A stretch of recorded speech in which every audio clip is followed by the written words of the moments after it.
बिस्मिल्लाहिर्रहमानिर्रहीम अस्सलाम वालेकुम रहमतुल्लाह। पाकिस्तान और इंडिया के दरमियान अब जंगबंदी तो हो गई। जंगबंदी के बाद अगली जो स्टेज, अगला जो मरहला, अगला जो फेज़ होता है वो है डायलॉग का। अब डायलॉग के सिलसिले में अब बॉल असल में आ गया है इस गवर्नमेंट के कोर्ट में। अब ये गवर्नमेंट के कंधों पर जिम्मेदारी आ गई है, गवर्नमेंट के कंधों पर ये रिस्पॉन्सिबिलिटी है, ये अब उनके ऊपर पड़ गई है बात। अब बॉल उनकी कोर्ट में चला गया कि वो क्या करते, कैसे इसको डील करते, कैसे मैनेज करते हैं। अब ये इनकी सलाहियत का इम्तिहान है, अब ये इनका इम्तिहान है। अब यहाँ पर पता चलेगा कि ये कितने मामलात को समझते हैं, मामला फ़हम लोग हैं, ये कितनी फ़हम फरासत रखते हैं और इंडिया को ये कैसे डील करते हैं। देखिए, फ़ौज ने तो अपना काम कर दिखाया। फ़ौज ने जब मैदान के अंदर जंग हुई, मैदान के अंदर ये उतरे, पाकिस्तान की फ़ौज ने इंडिया की फ़ौज को मुकम्मल तौर पर हरा दिया। मुकम्मल तौर पर तमाम के तमाम महाज़ों के ऊपर, मैदान के अंदर, तमाम के तमाम सेक्टर्स के अंदर, वो चाहे अपनी पाकिस्तान की समंदरी हदूद की हिफाजत करना हो, फ़िज़ाई हदूद की हिफाजत हो, या फिर जोग्राफियाई हदूद, बड़े ज़बरदस्त अंदाज से उन्होंने हिफाजत की पाकिस्तान की, और उसकी वजह से पाकिस्तान ने ये कामयाबी हासिल की। अब जंगबंदी हो गई तो दोनों जो DGMO हैं उनकी पहले मुलाकातें हो रही हैं, बातचीत हो रही, टेलीफोन के ऊपर डिस्कशन हो रही है। आगे असल में NSC की मीटिंग और फिर उसके बाद जो माहिरीन सेंतास माहदे के ऊपर, बाकी मामलात के ऊपर बात करने के लिए, या आपने किस तरह से आगे दहशतगर्दी के ऊपर, कश्मीर के ऊपर, सेंतास माहदे के ऊपर बड़े इशूज़ हैं इंडिया के साथ। तो अब गवर्नमेंट के ऊपर डिपेंड करता है कि वो कैसे इस सारे मामले को डील करती है।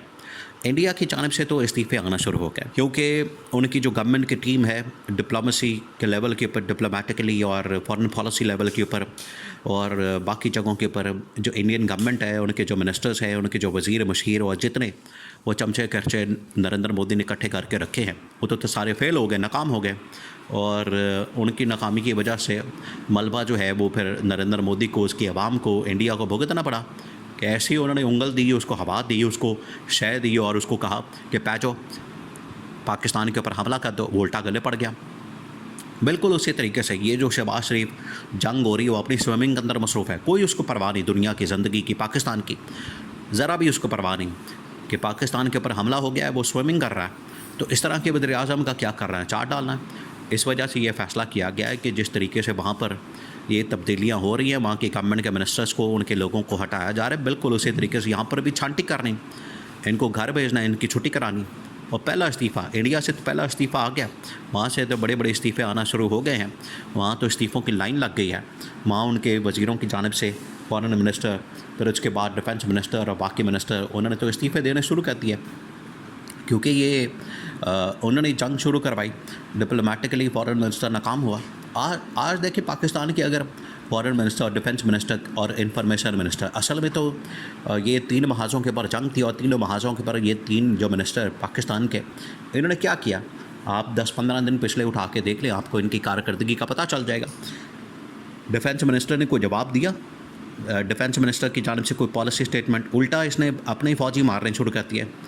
इंडिया उस वक्त जब ये इल्ज़ाम लगा रहा था पाकिस्तान के ऊपर कि पाकिस्तान दहशतगर्दों की पुष्टपनाही करता है, सपोर्ट करता है, फंडिंग करता है, ट्रेनिंग देता है, और ये आके पाकिस्तान, ये इंडिया के ऊपर हमला करता है, तो Khawaja Asif defence minister sitting, वो कह रहा था कि हाँ जी हम करते हैं काम ये। तो इसकी वजह से तो उसने अपने बंदे मार दिया, अपना पाकिस्तान के ऊपर, फ़ौज के ऊपर हमला कर दिया और इंडिया की सपोर्ट कर दी नैरेटिव की।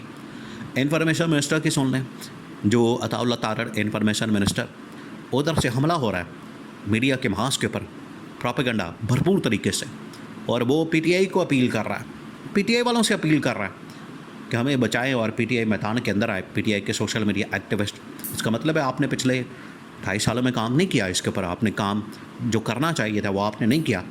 और फॉरेन मिनिस्टर की देख लें, इसाक डार, मुल्क के अंदर पाकिस्तान के ऊपर हमला हो रहा है, इंडिया चढ़ा हुआ है और ये सोमालिया से बात कर रहा है, ये युगांडा से बात कर रहा है, ये साउथ अफ्रीका के पता नहीं किस किस मुल्क से बात कर रहा है, जजीरों की बात कर रहा है, जजीरों से ना उनका कोई लेना देना, ना ऐसे तो ताल्लुक़ वास्ता, ना वो इतनी ताकत रखते हैं।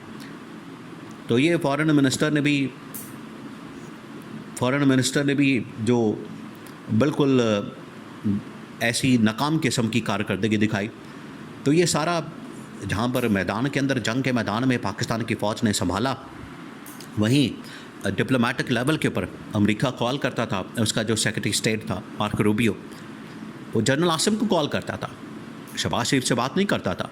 बिल्कुल उसी तरीके से मोहम्मद बिन सलमान, फिर उसके बाद रूस का सदर, फिर यूएई, कतर, कुवैत, ओमान और यूरोपियन यूके ताकतें बड़ी बड़ी, इन्होंने क्या किया? इन्होंने पाकिस्तान की इस्टेब्लिशमेंट के साथ बात मुज़ाकरात किए कि आप बताएं क्या हल है इसका, कैसे इसको डील कर, कैसे इसका ग्राउंड सिचुएशन क्या है, हालात क्या है, कैसे इसको हम डील करें, इसका हल निकालें, सोल्यूशन कैसे निकालें। तो पाकिस्तान की इस्टेब्लिशमेंट के साथ सारा ये चल रहा था। तो जिस तरीके से ये इनकी नाकामी की पूरी रिपोर्टें तैयार हो चुकी हैं, ये इंटेलिजेंस इन्फॉर्मेशन है। आप इसे अंदाज़ा करेंगे, मुल्क के ऊपर हमला हो गया, शहबाज शरीफ स्विमिंग कर रहा है, यहाँ से आप अंदाज़ा कर लें, वो नहा रहा है, वो स्विमिंग कर रहा है। इस तरह से हो सकता है? यहाँ पर लोग जज्बाती हो रहे हैं, लोगों को बड़ी फ़िक्र है कि पाकिस्तान के ऊपर हमला हो गया, और शहबाज शरीफ को फ़िक्र ही कोई नहीं। तो ये पहले इस्तीफ़े जो है इनके आने, और उसके बाद इमरान खान की वापसी का रास्ता निकलना, ये तय हो गया। ये सिचुएशन के अंदर शहबाज शरीफ से कहा गया कि आप बयान दें, इसको पकड़ के तो आप ज़बरदस्ती लेकर जा रहे, टैंक के ऊपर चढ़ा देते हैं और इसको जहाज़ के ऊपर चढ़ा देते हैं, क्योंकि बात करो, नरेंद्र मोदी को जवाब दो। उस वक्त भी बूट पॉलिश कर रहा है, जनरल आसिम की तारीफ़ें कर रहा है। देखें, वो तो सारी दुनिया को पता है उसने क्या किया। जनरल आसिम की तो तारीफ़ें हो रही हैं, अब छोड़े, हम नरेंद्र मोदी को जवाब दें। उसको कैसे जवाब देंगे? उस जवाब देने के लिए आपकी टांगें काँप जाती हैं। नवाज शरीफ से कहा गया कि तुम जवाब दो, उसने कोई जवाब, उसने ज़ुबान ही कोई नहीं खोली। उसकी जिस तरह से ज़ुबान के ऊपर दंदल पड़ गए, उसने कोई बात ही नहीं की।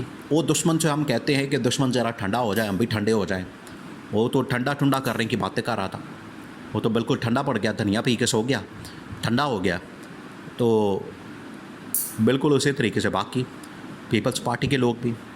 ये है वो असल कारकर्दगी की रिपोर्ट जो इस वक्त इंटेलिजेंस के इन्फॉर्मेशन आई है। तो ये हफ़्ता बड़ा क्रिटिकल है। एक तरफ इमरान खान की रिहाई के हवाले से अब रास्ते खुल रहे हैं, बात हुई है, और फ़ौज को इस चीज़ का एहसास हुआ है, उनको ये उनके अंदर रियलाइजेशन पाई जाती है कि इमरान खान वाकई एक मुहिब्ब वतन, सच्चा और खरा लीडर है, पाकिस्तान की फ़ौज की बात करने वाला।